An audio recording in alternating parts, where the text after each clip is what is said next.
João capítulo 21, versículo 15 ao 22 diz assim: Depois de terem comido, perguntou Jesus a Simão Pedro: Simão, filho de João, amas-me mais do que estes outros? Ele respondeu: Sim, Senhor, tu sabes que te amo.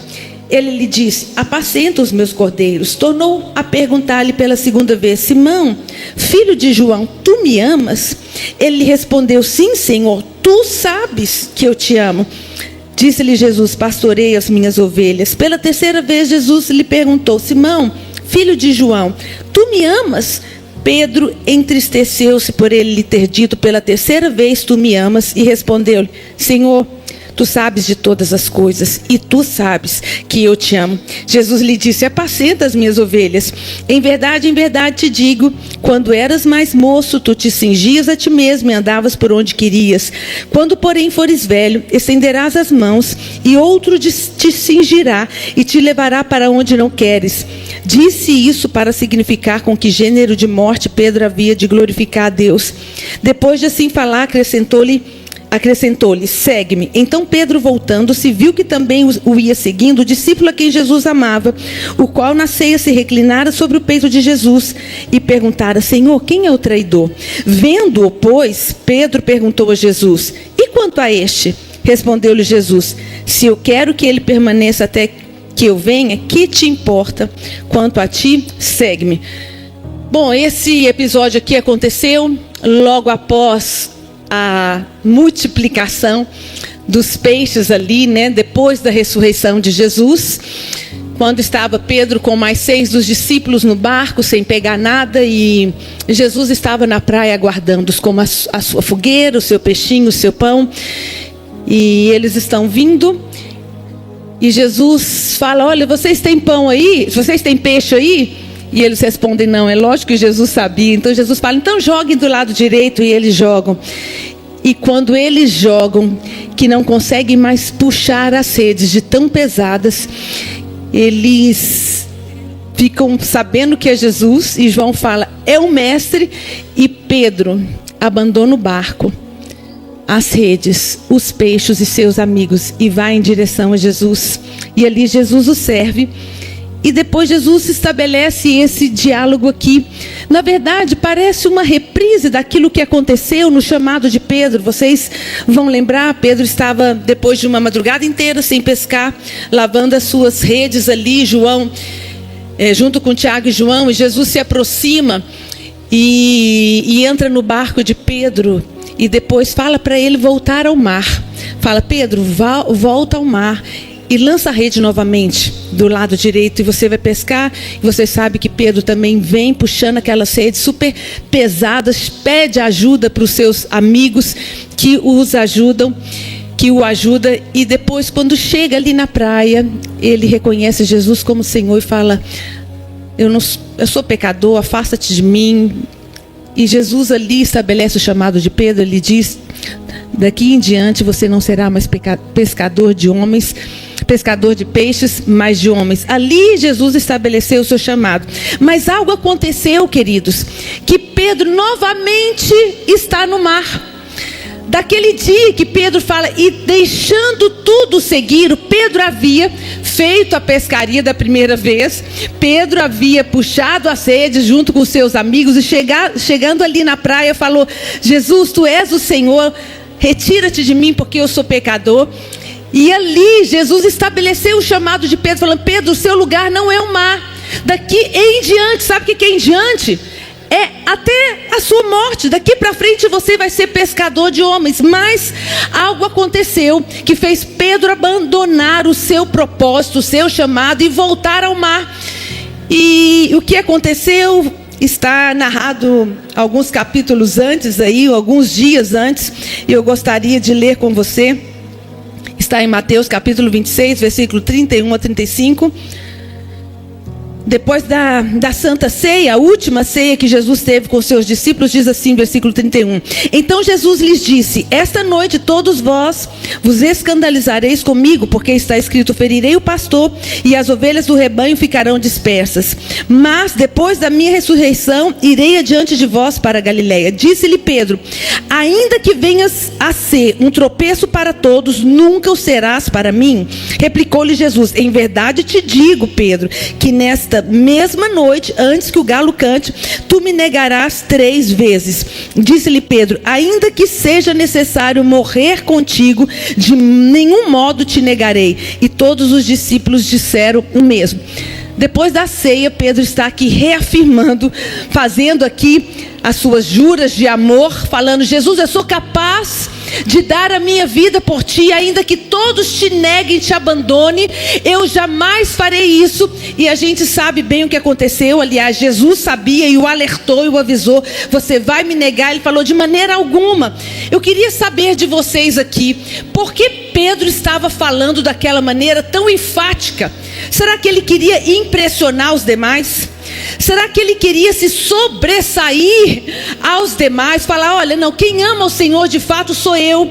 O meu compromisso com Jesus está além de vocês. Será que Pedro queria...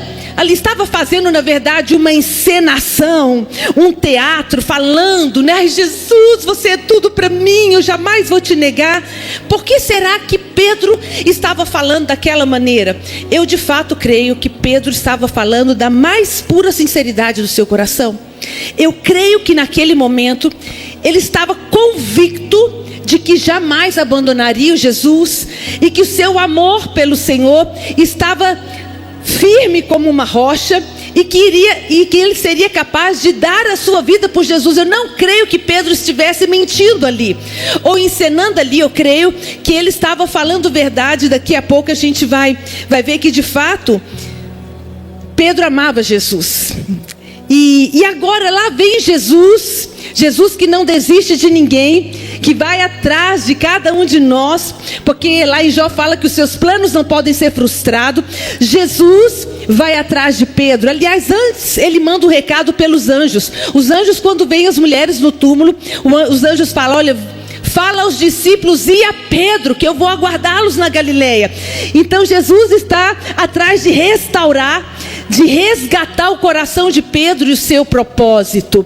Na verdade, Pedro está aqui totalmente retrocedendo, e Jesus quer fazer com que ele rompa novamente.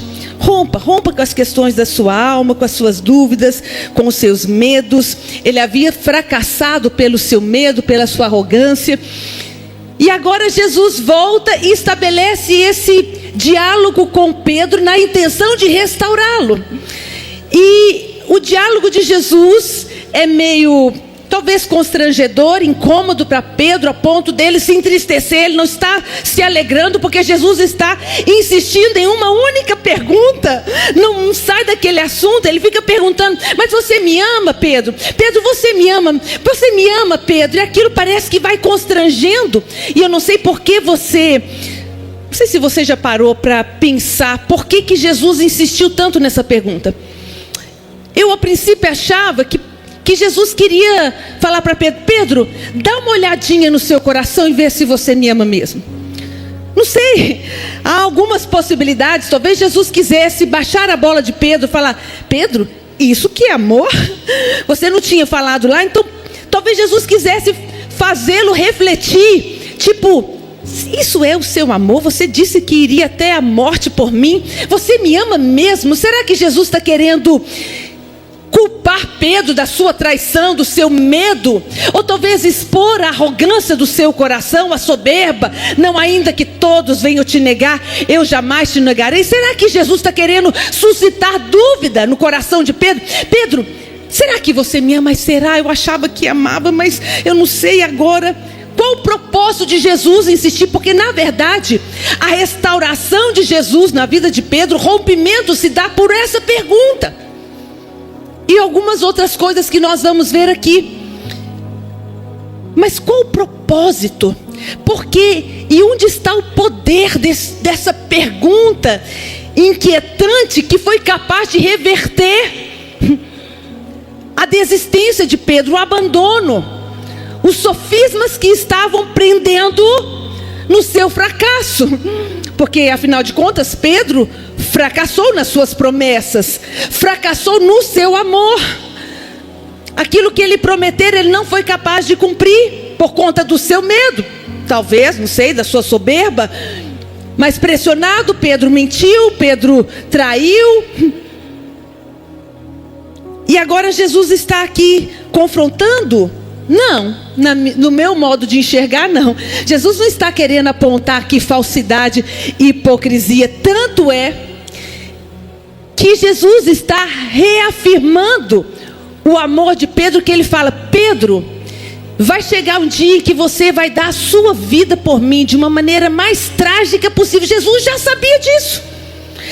E se Jesus já sabia que Pedro iria dar a sua vida, e a história conta que Pedro foi crucificado de cabeça para baixo, porque ele falou: eu não sou digno de morrer como o meu Senhor. Se Jesus já sabia disso, que o amor de Pedro levaria a dar a sua vida dessa maneira, por que Jesus está insistindo: Pedro, tu me amas? Envergonhá-lo, culpá-lo, expô-lo, constrangê-lo, humilhá-lo? Por quê, irmãos? Que pergunta é essa mais intrigante, que trouxe o seu resultado? Com certeza trouxe o seu resultado na vida de Pedro. E é interessante que quando Pedro responde: Senhor, tu sabes que eu te amo. Senhor, tu sabes que eu te amo. Senhor, tu sabes de todas as coisas e tu sabes que eu te amo. Jesus cala. E quem cala consente. Jesus não fala: não estou sabendo de nada. Pelo contrário, não estou sabendo, eu não sei de nada. O seu amor, não, eu sei que você me traiu, que você negou, que você teve medo, é isso que eu sei. Mas Jesus não rebate. Jesus era bom para rebatê-lo. Como, por exemplo, lá no dia da ceia, que Pedro falou: eu sou capaz de dar a minha vida, ainda que todos te neguem. Jesus falou: essa noite você vai me trair. Então Jesus poderia muito bem falar: não, Pedro, amor, eu estou aqui para você rever a qualidade do seu amor. Mas Jesus não fala nada. Pelo contrário, Jesus endossa o chamado de Pedro, mesmo depois do que Pedro fez. E eu quero ver aqui com vocês o porquê e onde estão as entravas que fizeram com que Pedro desistisse, e qual era o foco de Jesus em fazê-lo enxergar o amor que Pedro tinha por ele. Porque Jesus está querendo falar: Pedro, olha o seu coração, você me ama. Na verdade, Jesus não está querendo colocar dúvidas. Jesus está querendo falar: Pedro, olha seu coração, você me ama. Porque ele falou: você vai morrer por mim, cara. E é por isso que eu estou aqui. O meu propósito por você continua, porque você me ama. Mas então por que Jesus está perguntando 3 vezes? E eu quero aqui falar com vocês a respeito de 3 coisas que envolvem essa pergunta e esse contexto aqui. Primeiro, Jesus queria restaurar o propósito. Não era o amor, era o propósito na vida de Pedro. O que Jesus está querendo falar é: Pedro, você me ama? Apacenta as minhas ovelhas. Pedro, se você me ama, eu sei que você me ama, por que você não está fazendo aquilo que eu te pedi? Se você me ama, você me obedece. Quem ama, cumpre o propósito. Quem ama, obedece. E Pedro está falando, Jesus está falando para Pedro: Pedro, você me ama? Eu não estou entendendo, porque você está fora do propósito. Na verdade, haviam cadeias de culpa, de condenação, de fracasso, de vergonha na vida de Pedro. E outras que nós vamos ver aqui. Mas o que Jesus está querendo falar é: eu estabeleci um propósito na sua vida, desde o dia que te tirei do mar, e falei: daqui para frente você vai ser pescador de homens. E é esse o caminho que eu espero te encontrar todos os dias da sua vida. Mas agora você voltou para o mar. Deixa eu te falar, o Senhor tem um propósito para cada um de nós. E o nosso amor vai ser mostrado na medida em que somos fiéis a esse propósito. Não adianta falarmos que amamos ao Senhor se não cumprimos aquilo que está no seu coração, se não agradamos ao Senhor, se não correspondemos à sua voz, ao seu querer. Não é assim nas nossas casas, nos nossos relacionamentos. Não adianta o marido falar para a mulher, mulher para o marido, os pais para os filhos, filhos para os pais: eu te amo, eu te amo, eu te amo. Mas jamais faz a vontade um do outro. Não tem prazer em agradá-lo.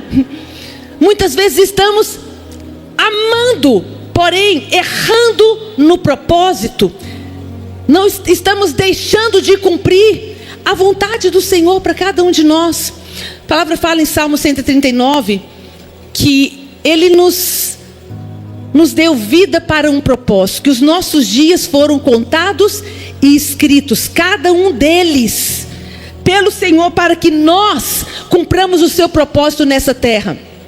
Deixa eu tirar meu cinto aqui que saiu, irmãos. Perdão. Nós nascemos com um propósito. E fora dele não tem como agradarmos ao Senhor, ainda que estejamos fazendo coisas que não são pecado, como Pedro. Pedro voltou para o mar, e é pecado ser um pescador? Não, não é pecado para quem é um pescador, para quem foi chamado para ser um pescador. Porque, não sei, você se lembra da escola dominical lá atrás, quando nós aprendemos que pecado é errar o alvo. Então, qual é o alvo de Deus para a minha vida? Com certeza, naquela época, Jesus conheceu alguns pescadores, outros tantos, que Jesus não tirou do mar. Falou: não, meu propósito para você é que você continue como pescador, refletindo a minha luz. Assim como aquele endemoniado que foi liberto lá em Gadara, vocês vão lembrar que ele falou: Senhor, deixa-me ir contigo, quero te seguir, eu quero ser um dos teus. Jesus falou: não, para você é na sua casa, na sua família, na sua terra. Então Deus tem um propósito para cada um de nós.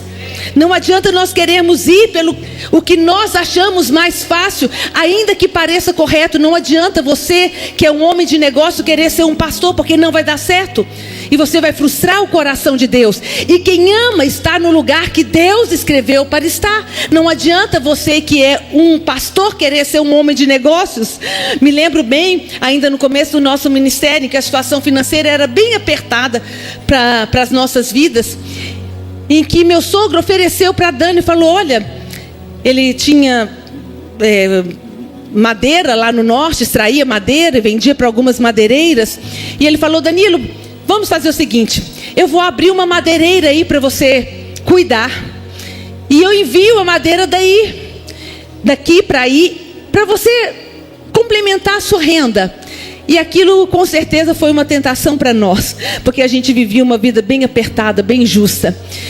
E começamos a orar, e o nosso coração ficou assim, com uma expectativa boa. E eu lembro muito bem que Dani chegou para o pastor Vitor, já falecido, já promovido, e falou: Vitor, eu tenho essa proposta do meu pai, o que você acha? E ele respondeu: o que Deus falou para você fazer? Ele disse que você abrisse uma madeireira, ele te permite fazer isso. Eu entendo que tem pastores aqui que tem uma profissão paralela, mas perguntou: o que Deus falou para você? E Dani falou: eu não ouvi Deus. Ele falou: então não abra. E foi a melhor coisa que nós fizemos na nossa vida. Ainda que o preço pareça maior, o caminho mais longo está no centro da vontade de Deus. É a única maneira de chegarmos até o fim, ao nosso destino. A palavra fala, ainda que seja um preço maior, a palavra diz, queridos, que quando nós somos fiéis, aos fiéis será dado de assentar-se com Ele no trono. É para quem perseverar até o fim, ainda que seja um caminho mais difícil.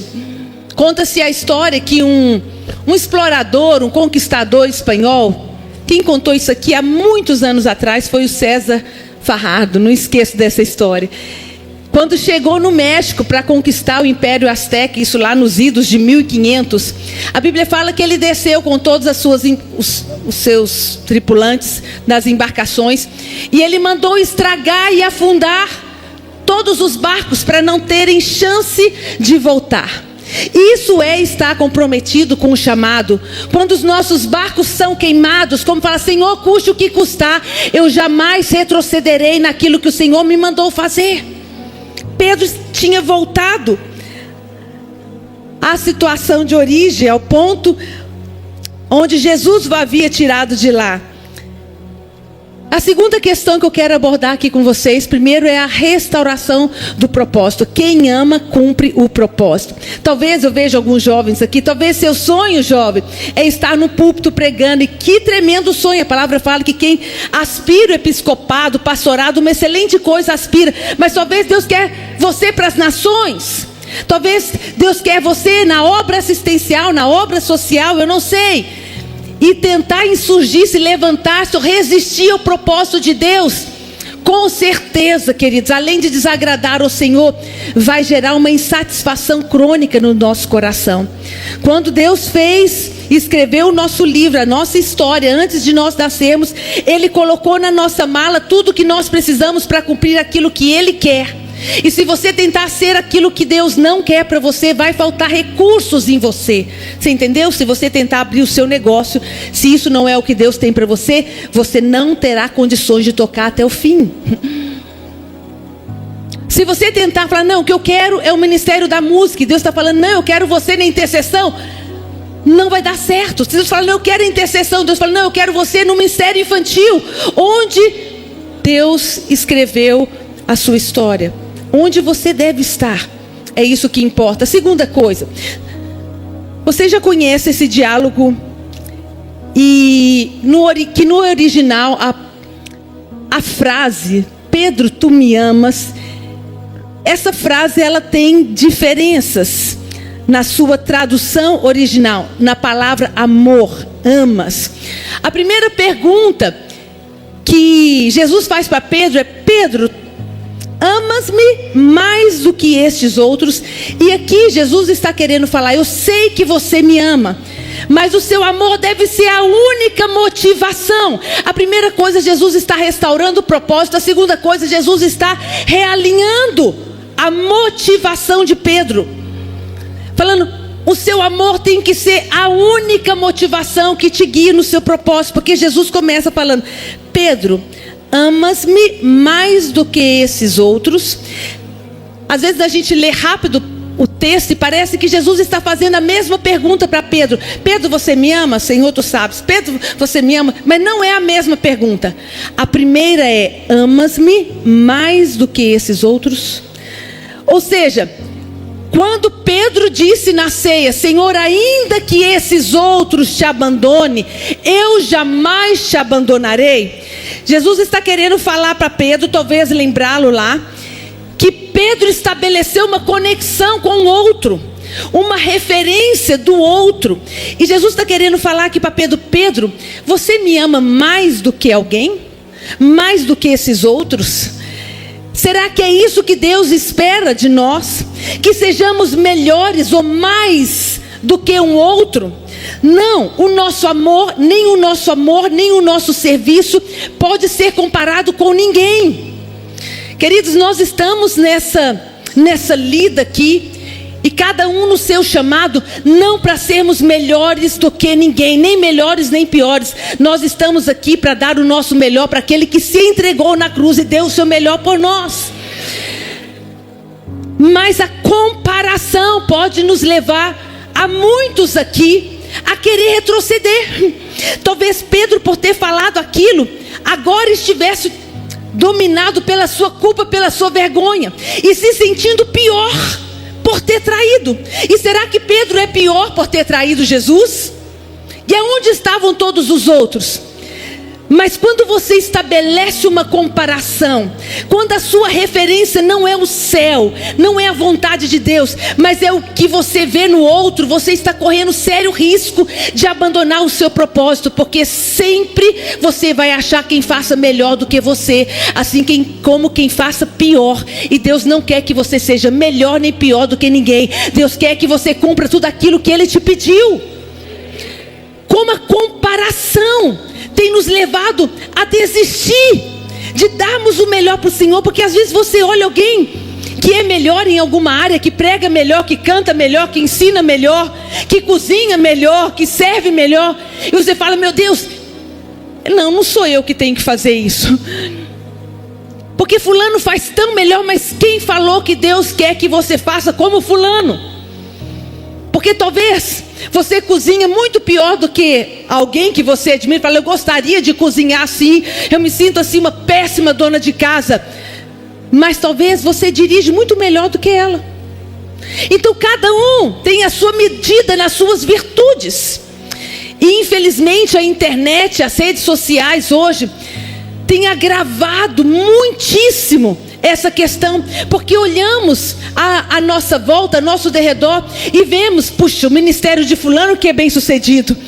Puxa vida, essa pessoa aqui que é influente, que está fazendo história, olha quantos likes, olha quantos seguidores, olha quantas igrejas já abriu, olha quantas pessoas já tem na sua igreja. Escuta uma coisa, pastores, Deus não quer que a sua igreja seja maior nem menor do que a de ninguém. Deus quer que você dê o seu melhor sempre, naquilo que Ele te chamou para fazer. Líder de célula, Deus não quer que a sua célula se multiplique mais ou menos do que a do outro. Deus quer que a sua célula seja o melhor que ela possa ser, independente do que você vê ao seu lado. Não estabeleça parâmetros de comparação. Isso agride a voz de Deus na sua vida. Porque Deus tem um propósito para cada um de nós, porque somos diferentes e a nossa capacidade é diferente. Limites que Ele nos colocou, a palavra fala que Deus colocou limites aos homens, dos quais não passará. Mas e você fala, olha o outro, fala, eu queria fazer, então eu vou tentar, e você vai viver frustrado porque não vai conseguir, porque Deus colocou em nós limites e virtudes. Respeite-se, ame-se, dê o seu melhor porque você ama, não para ser melhor, não para ser reconhecido por ninguém. É para se superar. Você está concorrendo, você está competindo com alguém. Com quem? Com você mesmo. Amar mais hoje do que ontem. Servir mais hoje do que ontem. Jesus contou uma parábola. Olha como a comparação é terrível. Jesus contou uma parábola dos trabalhadores na vinha. Que no começo do dia ele foi e chamou trabalhadores para a sua vinha para trabalhar o dia inteiro e ofereceu um salário. Passou 3 horas, chamou mais alguns e ofereceu o mesmo salário.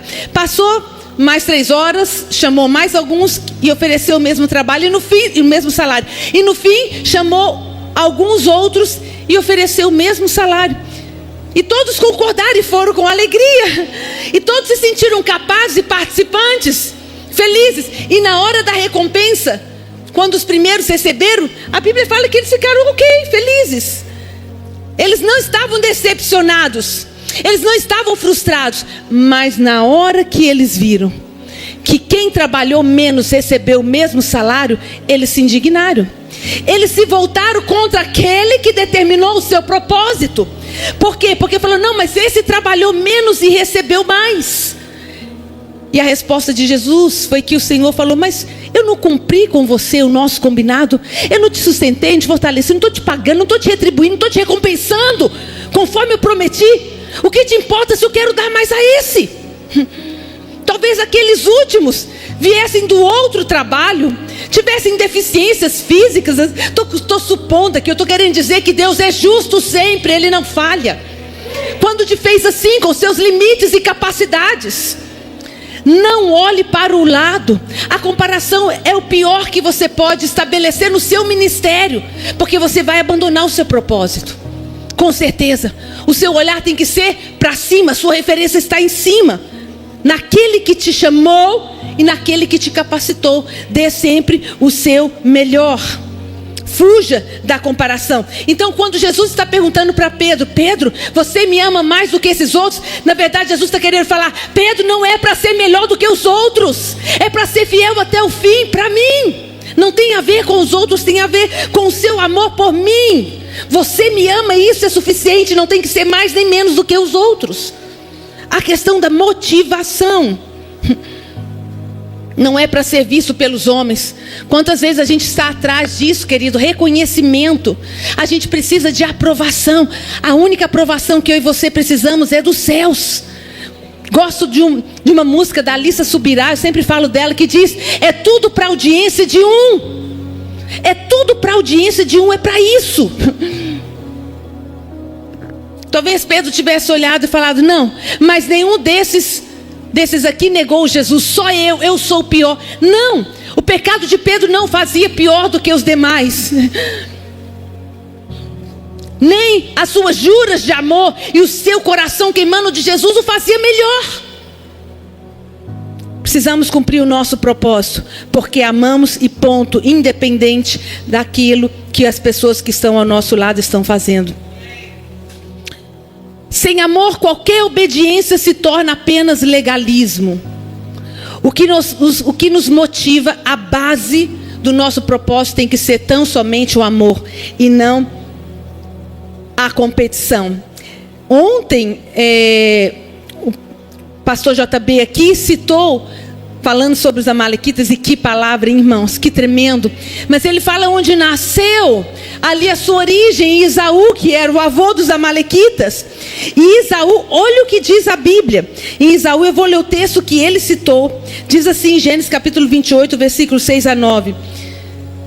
Quando Isaque e Rebeca abençoam Jacó para ir lá para a Mesopotâmia, se casar, arrumar uma mulher e ficar lá. Olha o que diz: vendo, pois, Esaú que Isaque abençoara Jacó e o enviara a Padã Arã para tomar de lá a esposa para si, e vendo, olha a quantidade de vendo.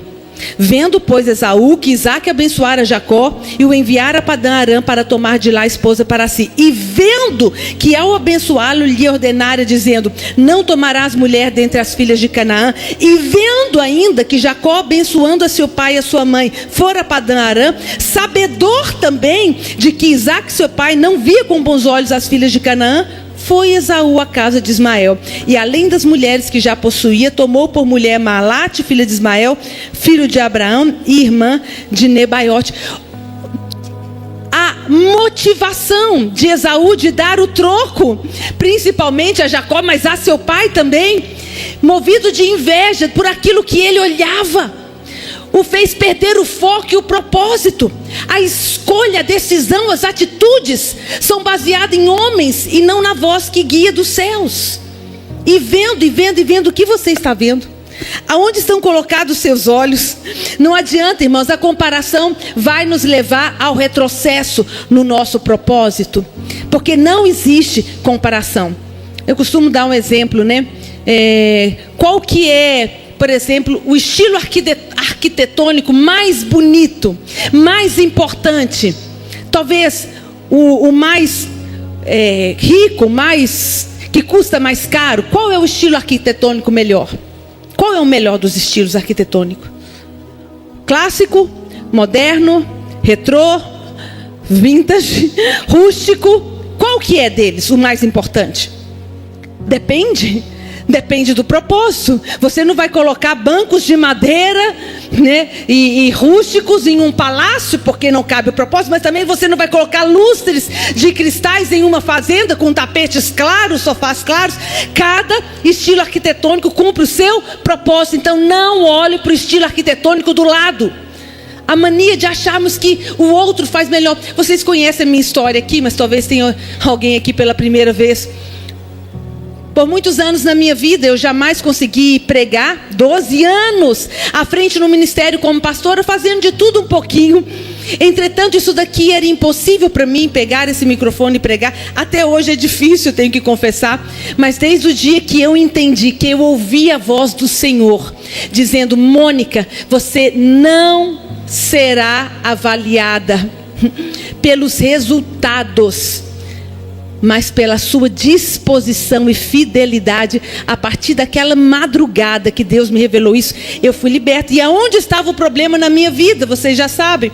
Desde a minha infância, eu fui criada pelos meus pais para ser uma garota nota 10. Então, em toda a nossa família, nos 23 primos que éramos, eu, minha irmã e meu irmão, nós éramos os mais comportados, porque meu pai exigia isso de nós. Então, dava a ele orgulho e alegria numa reunião de família, enquanto todos estão aprontando, e nós estávamos ali sentadinhos, bem comportados. Na escola que meu pai pagava, e às vezes até sem poder pagar uma escola para nós, ele exigia as boas notas. Então, quantas vezes eu chegava com aquele meu boletim, só notas boas, mas ele falava: esse 8,5, esse 9, da próxima vez vai ser 10, né?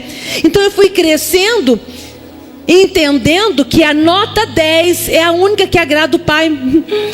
Meu pai não dizia isso, mas pelas suas atitudes, que eu dou graças a Deus, que por um lado, elas me impulsionaram a ser o melhor, a ser excelente, e por conta disso eu tive grandes conquistas na vida, mas por outro lado, engessaram um sofisma dentro de mim, que a nota 10 é a que vale a pena. Você arriscar, você competir, você fazer algo. E eu lembro que a primeira nota vermelha que eu tirei na vida foi quando eu entrei aqui na faculdade. Por conta da exigência do meu pai, eu fui capaz de entrar numa faculdade, na USP aqui, na época em que a concorrência era altíssima na faculdade de odonto. E eu lembro que no primeiro semestre tinha tal da anatomia da cabeça. Decorar todos os ossos, vasos, nervos, tudo da cabeça. E os veteranos, eles aterrorizavam os bichos, né, os calouros, dizendo: vocês vão ver quando sair a lista hemorrágica. Chamava lista hemorrágica, a lista das notas, que era fixado no laboratório de anatomia. E eles falavam: já saiu a lista hemorrágica? Ih, vocês vão ver. E o meu coração ficava tu. Por quê? E o medo de tirar uma nota vermelha, eu jamais tinha tirado uma nota vermelha na vida. Como assim? Quando eles saíram gritando pelo corredor: saiu a lista hemorrágica, irmãos, eu fiquei esperando todo mundo ir, lutando contra mim mesmo, para falar: meu Deus, e agora? Será que a minha nota vai ser vermelha? Quando eu cheguei lá, era uma nota vermelha. E eu me sentia a maior de todas fracassada por uma nota vermelha que eu tirei na minha vida. Foi o que Pedro estava sentindo aqui. Quando você se compara com os outros, quando você se compara com quem tira 10, com quem tira 9, você vai se sentir um fracassado. Mas a minha nota vermelha era uma das mais altas.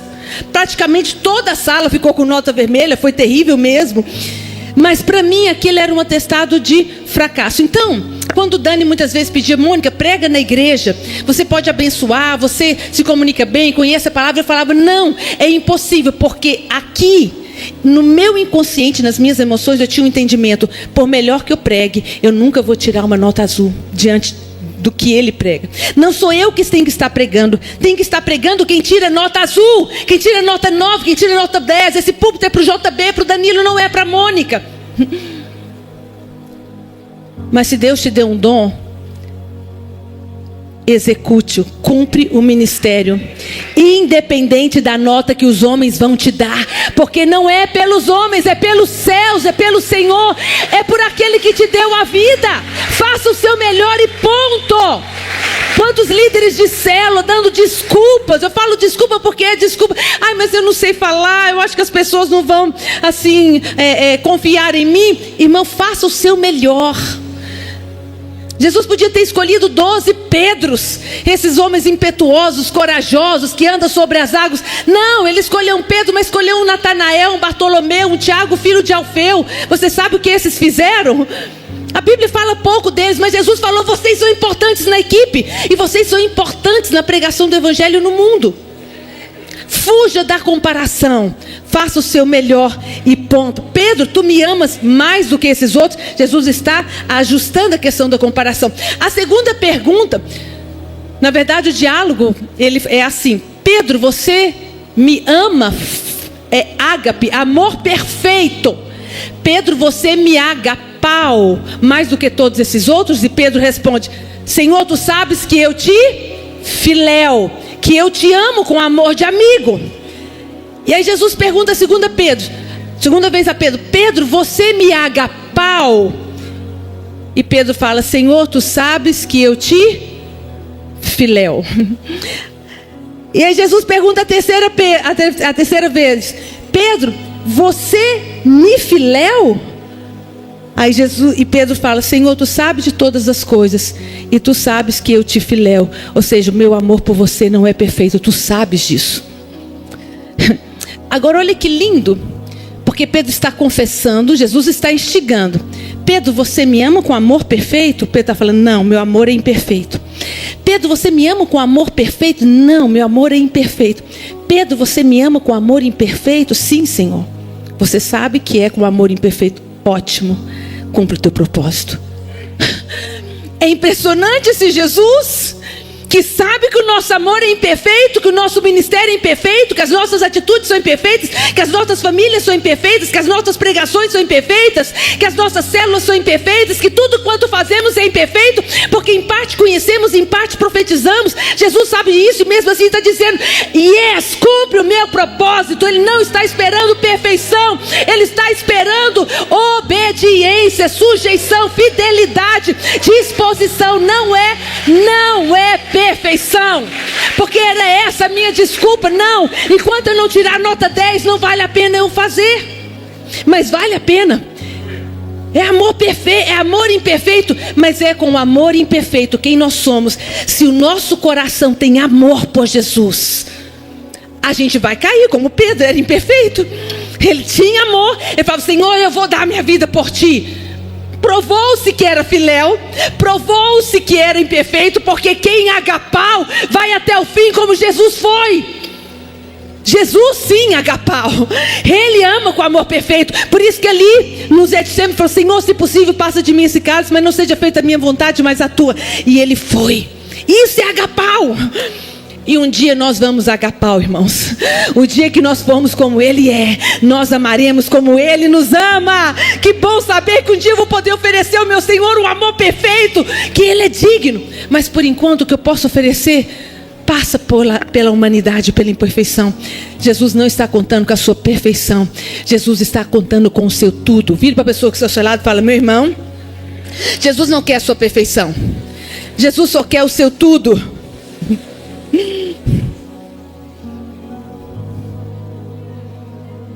Por último, queridos, Jesus está falando: primeiro, Pedro, se você me ama, você cumpre meu propósito, você obedece. O problema não está no amor, está na obediência. Depois Jesus fala: mas eu não quero só a sua obediência, eu quero que seja por amor. Tudo que não é a base amor se torna legalismo. Porque se você tiver amor, ainda que você caia, ainda que você negue, você vai levantar e vai permanecer. Se amamos, não desistimos. Não desistimos do casamento, não desistimos de um filho, não desistimos do ministério. Aí Jesus vem falando da motivação, que é o amor. Que o amor não pode ser para competição, nem para perfeição. Ele deve ser o melhor, o intenso. E a terceira coisa, Jesus está querendo respaldar o processo. Versículo 19 e 22 fala assim: disse isso para significar com que gênero de morte Pedro havia de glorificar a Deus. Depois de assim falar, acrescentou-lhe: segue-me. Respondeu-lhe Jesus: se eu quero que ele permaneça até que venha, que te importa quanto a ti? Segue-me. Ele está falando aqui, Jesus, depois de falar para Pedro: Pedro, hoje você faz o que você quer, mas um dia vai chegar em que vão te cingir, vão te pegar pela mão e te levar para um lugar onde você não quer. E isso ele disse com respeito ao tipo de morte que Pedro haveria de glorificar a Deus. Então Jesus está falando da morte terrível que Pedro vai enfrentar. É o processo, o processo do propósito que inclui as dificuldades. E Jesus é tão lindo, Ele é a verdade, Ele nunca escondeu isso de nós, como JB falou ontem aqui. Desde o começo Ele falou: aquele que quiser vir após mim, negue-se a si mesmo, tome a sua cruz. Quem não comer do meu corpo e não beber do meu sangue, não tem parte comigo. Eu vos envio como ovelhas para o meio de lobos. Era assim, Jesus não iludia ninguém, falando: vinde, olha, vai ser fácil cumprir o propósito. Ele falou: não vai ser fácil, no mundo tereis aflições. Então ele já nos preveniu, o processo custa um preço. Para se cumprir o propósito, é preciso fidelidade durante o processo, ainda que isso nos custe um preço. E a palavra é: quanto a ti, segue-me. Vai ter crises, vai ter dificuldades, muitas vezes você vai até cair, mas quanto a ti, segue-me. Seguir fala de duas coisas: fala de proximidade e fala de perseverança, de continuidade, de intimidade. As duas coisas nessa palavra. Seguir-me. Quanto a você, segue-me. O que Jesus está querendo falar, Pedro? Nos momentos mais difíceis que você terá que enfrentar, guarda a perseverança e o relacionamento, a intimidade. Segue-me. Então Jesus está aqui querendo desatar, causar um rompimento na vida de um Pedro que está envolto, amarrado nos seus dilemas, nas suas questões, frustrado, decepcionado consigo mesmo. E Jesus está querendo falar: olha, não vai ser tão fácil quanto você pensa. Aliás, Jesus nunca prometeu que seria fácil, Ele só prometeu que estaria conosco todos os dias, todos os momentos. Que bom que Ele nos avisou que seria difícil, porque nós já estamos preparados. Ninguém aqui está iludido de que o ministério é fácil, a célula é fácil, o ministério da música é fácil, o ministério da palavra, o do aconselhamento, o ministério da ação social, o ministério infantil, qualquer um. Ninguém aqui está iludido que é fácil. Todo mundo sabe que terá problemas, mas por Ele vale ou não vale a pena? Por Ele vale. Mas para a gente não desistir nas nossas crises, Jesus está alertando: siga-me, quanto a ti, só permanece seguindo. Ou seja, proximidade, intimidade e perseverança. É isso que Ele espera de cada um de nós. Romanos capítulo 5, versículo 3 e 4 diz: e não somente isso, mas também nos gloriamos nas próprias tribulações, sabendo que a tribulação produz perseverança, e a perseverança, experiência. Olha só, sabendo que as tribulações produzem perseverança. Jesus quer que a gente seja perseverante. Mas como ter perseverança, querido? Como ser perseverante? A gente só desenvolve perseverança em uma resistência. Quando você senta aí numa churrascaria diante de uma picanha maravilhosa, desculpe aí, né, já que eu já fiz você salivar, mas você precisa de perseverança para comer aquela picanha. Você fala: olha, cara, hoje eu perseverei, comi até o fim aquela picanha. Assim? Se te dão aí uma semana de férias em um resort, você vai lá para não fazer nada, tudo pago, tudo na beira de uma praia, você precisa perseverar e permanecer 7 dias. Você perseverou firmemente 7 dias de férias em um resort, tudo de graça. É perseverança isso, queridos? Não, você persevera, você se torna perseverante quando você enfrenta resistência, oposição, dificuldades, tribulação, injustiça. E Jesus está querendo falar que a gente vai precisar de perseverança. Ou seja, que nós vamos ter que enfrentar dificuldades, porque a tribulação produz perseverança. Nós não podemos deixar, queridos, que o pecado... Jesus está querendo falar: Pedro, você está aqui diante do seu pecado de traição, né, amarrado no seu sentimento de medo, você ficou com medo, mas nada disso pode te impedir, te deter. Você tem que resistir, ser perseverante nas circunstâncias, nos sentimentos e no pecado. As 3 frentes que irão se levantar.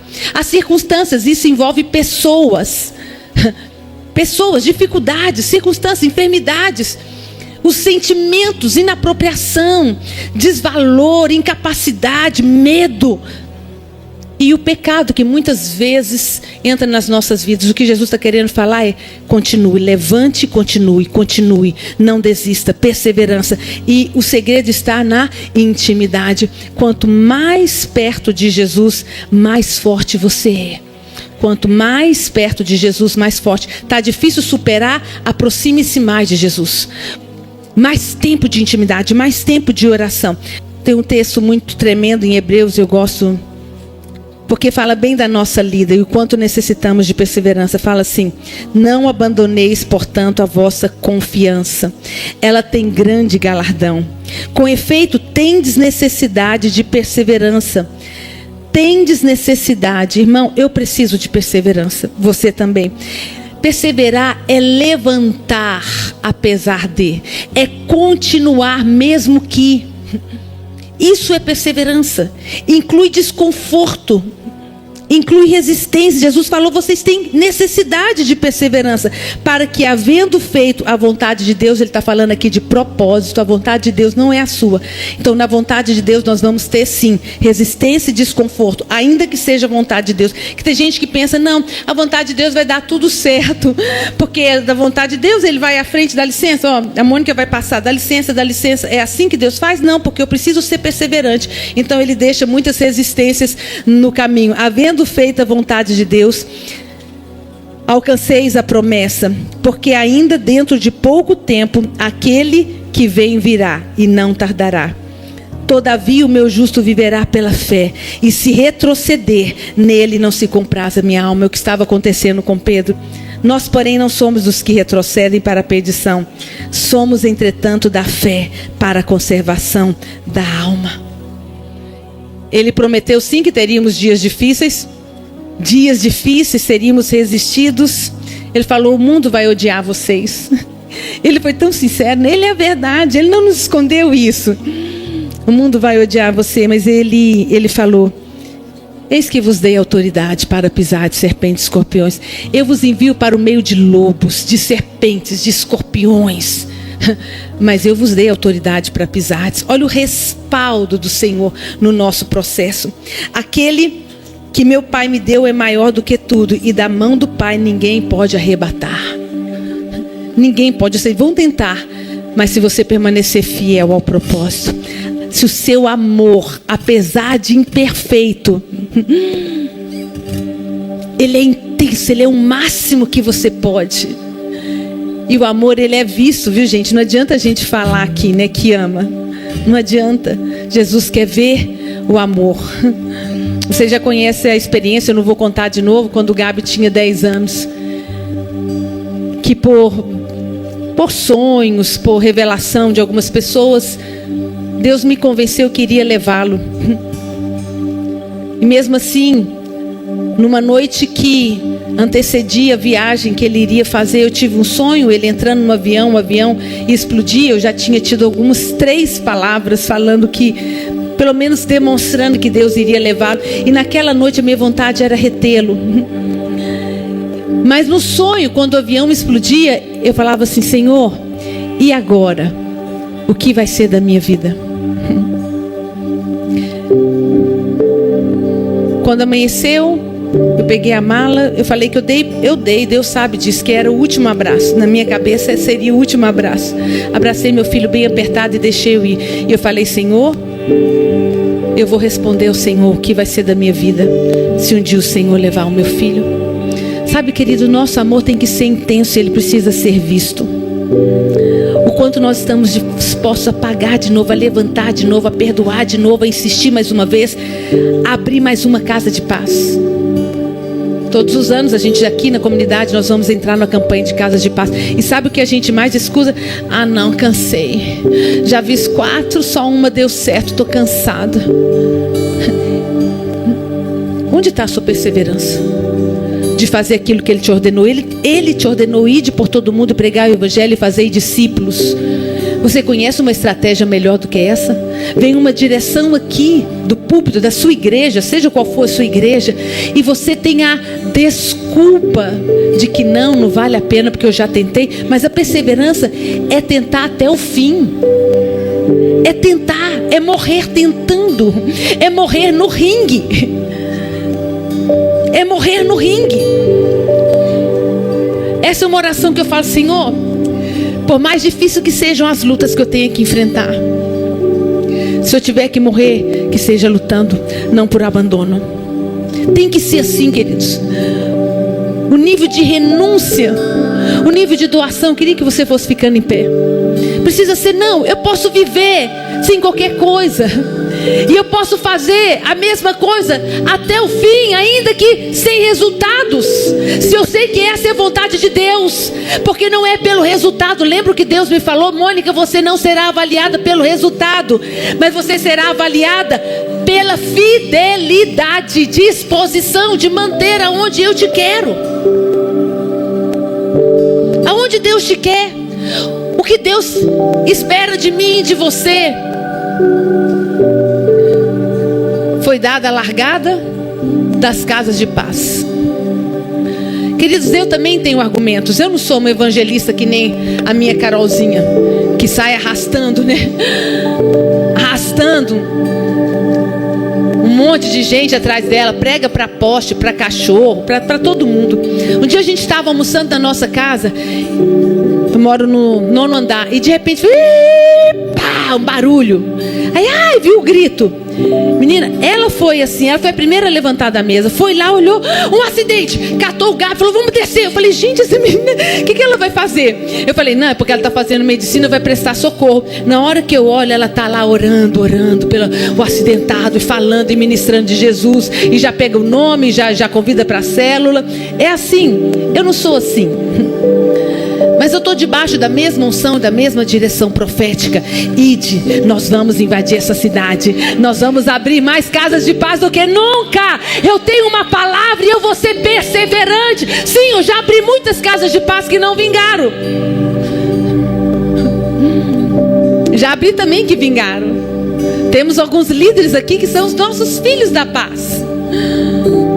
Mas ainda que não tivesse nenhum, eu não estou aqui por conta de resultados. Eu estou aqui para agradar um. É tudo para a audiência de um, para fazer aquilo que Ele me espera que eu faça. Quando Deus chamou Jeremias, e Jeremias tentou sair, não sou capaz, tem gente que faz melhor, escolhe outro, eu sou criança ainda, Senhor, eu não sei falar, escolhe outro, e Deus o convenceu de ir. E fazer o quê? Pregar arrependimento, impedir com que Babilônia viesse, levasse o povo cativo. Deu certo, gente. Deu certo o ministério de Jeremias. Ele foi rejeitado, ele foi humilhado, jogado no fundo do poço, deixado com fome, esbofeteado, caluniado. E deu certo o que ele fez? Não, não deu certo. Não deu certo. Porque Babilônia veio e levou todo o povo cativo. Mas deu certo. Porque quando todo o povo cativo foi levado, o rei morto e os seus filhos também, o rei cego e os seus filhos mortos na sua frente, Nabucodonosor mandou um recado para Nebuzaradão, seu general: não toque num tal de Jeremias o profeta, faça tudo o que ele te disser. Aí está a diferença entre cumprir o propósito, ser fiel até o fim, mesmo que não tenhamos o resultado que queremos, ou o resultado que os homens querem ver. É por amor, é por amá-lo. É por amá-lo que eu vou até o fim. Eu não vou retroceder, eu não vou desanimar. E se eu cair, eu vou levantar e eu vou continuar. E se me criticarem, eu vou permanecer fazendo o mesmo. E se me rejeitarem, nada vai mudar.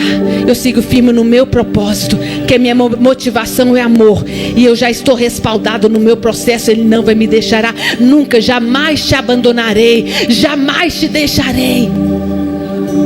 Fecha seus olhos, por favor. Talvez você tenha que consertar algumas coisas na sua motivação. Talvez você esteja fazendo não exatamente o que Ele te pediu, e você sabe disso.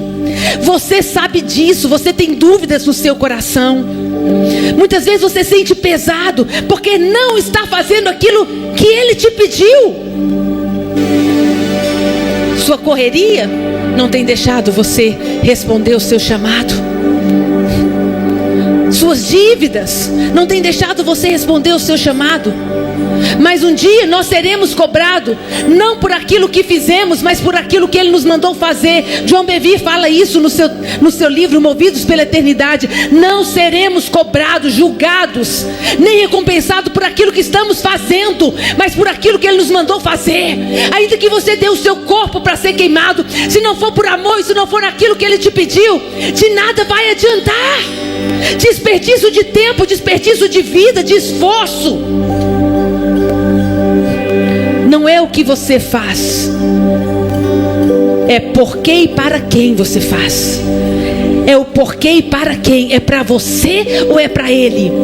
O seu trabalho, o seu salário, a sua família, o seu tempo, é para você ou é para Ele? Não é o que necessariamente você faz. Parece que pode ser tudo certo, tudo correto, mas não é o que, é para quem. É por quê. Deixa Deus alinhar na sua vida.